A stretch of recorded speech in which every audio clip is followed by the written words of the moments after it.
Hello friends, आज हम बात करेंगे पल्मोनरी फंक्शन टेस्ट के बारे में, जो कि एक टेस्ट है लंग्स कैसा काम कर रहा है, कितना लंग्स की कैपेसिटी है, कौन कौन सी लंग्स की बीमारियां हैं और किस तरह का गैस एक्सचेंज पैटर्न है। ये सारी चीज़ों को असेस करने के लिए इस टेस्ट को किया जाता है।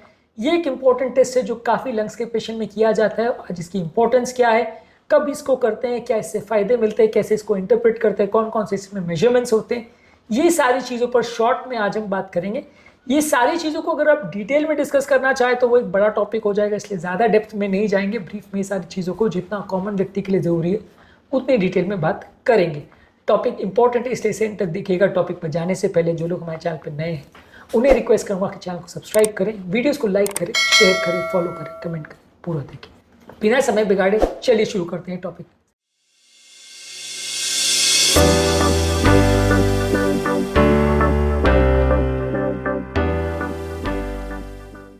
सबसे पहले इसमें कौन कौन से टेस्ट होते हैं। इसमें बेसिकली एक मशीन होता है जिसमें पेशेंट को जोर से फूंकने को बोला जाता है। उसके एयर इनहेल करने के और एक्सहेल करने के जो पैटर्न है, यानी सांस अंदर लेने और छोड़ने के जो पैटर्न है, उसको एनालाइज किया जाता है। जिसमें कितना वॉल्यूम उसने इनहेल किया, एक्सहेल किया और कैसे पैटर्न आ रहा है, कितनी स्पीड से इनहेल किया, एक्सहेल किया, ये सारे पैटर्न्स को एनालाइज किया जाता है। उसका बेसिकली एक ग्राफ बन जाता है जिससे हम अलग अलग पैटर्न्स को एनालाइज करते हैं। इसमें जितने तरह का पल्मोनरी फंक्शन टेस्ट होता है पहले उसके बारे में बात करेंगे। इसमें सबसे इंपॉर्टेंट है स्पायरोमेट्री, जिसमें कितना एयर इनहेल किया, एक्सहेल किया, उसको मशीन द्वारा हम एनालाइज करते हैं। इसमें पेशेंट को एक ब्लो करने वाला मशीन दिया जाता है, स्पायरोमीटर इसको बोलते हैं। उसके माउथ पीस में जोर से सांस लेके पेशेंट सांस छोड़ता है। इसकी कैपेसिटीज को देखा जाता है। इसमें हम जो मेजरमेंट्स करते हैं उसमें फोर्स्ड वाइटल कैपेसिटी यानी FVC मेजर करते हैं, जिसमें टोटल कितनी मात्रा में एयर को पेशेंट एक्सहेल करता है या बाहर छोड़ता है एक्सपायरोमेट्री टेस्ट के दौरान, वो टोटल कैपेसिटी को मेजर करते हैं। इसको FVC यानी फोर्स्ड वाइटल कैपेसिटी बोलते हैं। इसके अलावा फोर्स्ड एक्सपीरेटरी वॉल्यूम इन 1 सेकेंड यानी FEV1 को मेजर करते हैं, यानी पहले 1 सेकेंड में कितनी एयर को व्यक्ति ने एक्सहेल किया या छोड़ा, वो मेजरमेंट अगर करते तो उसको FEV1 बोल रहे हैं। फोर्स्ड वाइटल कैपेसिटी में क्या था कि टोटल कितना हमने एयर छोड़ा और यहाँ पे पहले 1 सेकेंड में कितना एयर छोड़ा, और इन दोनों के रेशियो को कैलकुलेट करते हैं कि अगर व्यक्ति का टोटल लंग कैपेसिटी इतना है और व्यक्ति ने पहले 1 सेकंड में कितना छोड़ा, तो ये दोनों का रेशियो कैलकुलेट करते हैं।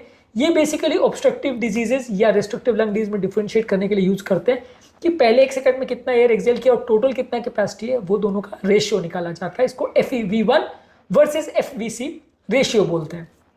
इसी तरह से लंग वॉल्यूम मेजरमेंट करने के लिए भी इसको यूज करते हैं कि लंग्स का टोटल वॉल्यूम कितना है, कितना एयर इनहेल कर रहा है, एक्सहेल कर रहा है, इसका टोटल वॉल्यूम को मेजर करने के लिए यूज करते हैं। इसमें पर्टिकुलरली एक एक्सहेलेशन करने के बाद या ब्रेथ को छोड़ने के बाद कितना लंग में वॉल्यूम बचा है उसको मेजरमेंट किया जाता है। इसको गैस डाइल्यूशन टेक्निक्स या प्लेथिस्मोग्राफी द्वारा किया जाता है। ओवरऑल इसकी मशीन भी लगभग सिमिलर है, लेकिन थोड़ा मेजरमेंट्स का पैटर्न अलग है। इसमें टोटल लंग कैपेसिटी मेजर करते हैं, TLC मेजर करते हैं, यानी कितना एयर लंग्स होल्ड कर सकते हैं उसको मेजर करते हैं। रेसिडुअल वॉल्यूम में हम ये मेजर करते हैं कि पूरी हवा छोड़ने के बाद, फुल एक्सहेलेशन या जोर से सांस छोड़ने के बाद कितनी सांस अंदर बच गई, कितना रेसिडुअल वॉल्यूम अंदर बच गया, तो उसको बोलते हैं रेसिडुअल वॉल्यूम या RV। और एक होता है फंक्शनल रेसिडुअल कैपेसिटी, यानी नॉर्मल व्यक्ति ने अगर नॉर्मल तरह से अगर पैसिव वे में अगर सांस को छोड़ा तो उसके बाद कितनी सांस अंदर बच गई, तो उसको बोलते हैं FRC यानी फंक्शनल रेसिडुअल कैपेसिटी। ये सारे मेजरमेंट्स आपके रिपोर्ट्स में आते हैं और ये सारी चीज़ों को समझना जरूरी है। टोटल लंग कैपेसिटी का मतलब है कि मैक्सिमम कितने अमाउंट ऑफ एयर आपके लंग्स होल्ड कर सकता है, वो TLC हुआ।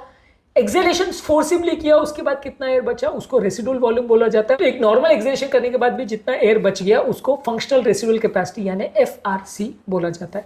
इसी तरह से कुछ डाइल्यूशन कैपेसिटी या डिफ्यूजनल कैपेसिटी मेजर करते हैं, इसको DLCO बोलते हैं। इसमें बेसिकली कितना एयर अंदर जा रहा है और कितना बाहर जा रहा है उसके पैटर्न्स को मेजर करते हैं।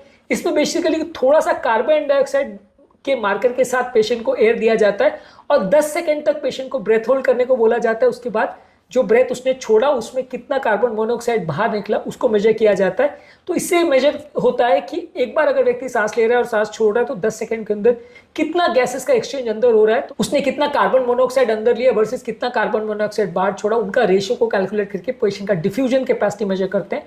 तो अगर किसी को रेस्ट्रिक्टिव लंग डिजीज है या लंग्स की कोई इंटरस्टिशियल की डिजीज है तो वो इससे मेजर हो सकता है।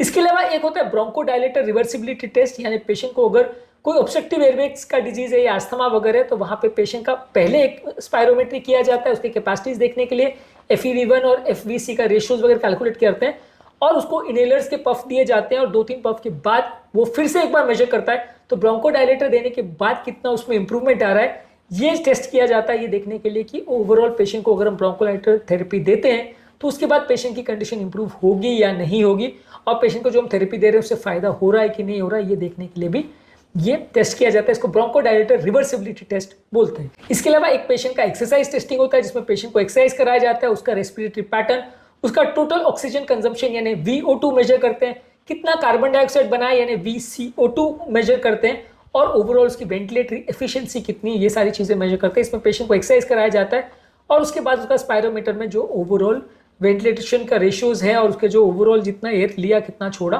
वो सारी चीज़ों को मेजर करते हैं। तो अलग अलग तरह की लंग्स की बीमारी में एक्सरसाइज का अगर किसी का देखना है कैपेसिटी तो वहाँ पे इसका प्रयोग करते हैं।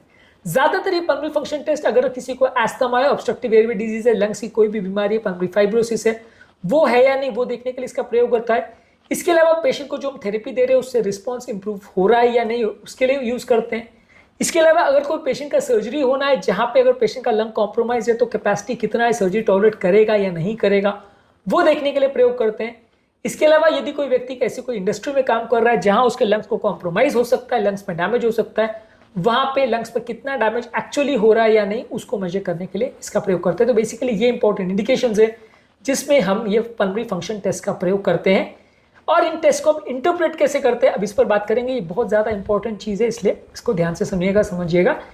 ये बेसिकली अगर किसी को एस्थमा या ऑब्स्ट्रक्टिव एयरवे डिजीज है तो वहां पे FEV1 जो है यानी 1 सेकंड में कितना ब्रेथ छोड़ा वो कम हो जाएगा, और FEV1 वर्सेस जो फोर्स वाइटल कैपेसिटी टोटल जो था उनका रेशियो कम हो जाएगा। अगर ये रेशियो कम मिल रहा है और FEV1 कम मिल रहा है तो वो एस्थमा की तरफ पॉइंट करेगा। यही किसी अगर व्यक्ति को रेस्ट्रिक्टिव लंग डिजीज है या लंग्स की ओवरऑल कैपेसिटी कम हो गई है तो वहां पे पेशेंट का FEV1 और ये जो रेशियो है वो नॉर्मल या हाई रहेगा, लेकिन पेशेंट का टोटल लंग कैपेसिटी यानी TLC कम हो जाएगा और FVC यानी फोर्स वाइटल कैपेसिटी वो कम हो जाएगा, लेकिन जो रेशियो है वो नॉर्मल रहेगा। मतलब रेशियो कम हुआ तो एस्थमा, नहीं है तो रेस्ट्रिक्टिव लंग डिजीज। तो ये पैटर्न अगर आप डिफरेंशिएट कर पा रहे हो तो थोड़ा बहुत आप जज कर सकते हो कि पेशेंट को एस्थमा का मेन प्रॉब्लम है या दूसरा कोई प्रॉब्लम है। कभी कभार कुछ ऑक्यूपेशनल लंग डिजीज और सिस्टिक फाइब्रोसिस में मिक्स पैटर्न भी देखने को मिल सकता है जहां दोनों ही तरह के पैरामीटर्स गड़बड़ होते हैं, यानी FV1 और FVC का रेशियो भी कम होता है और टोटल लंग कैपेसिटी और FVC भी कई बार कम होता है, तो दोनों कई बार पैटर्न देखने को मिलते हैं।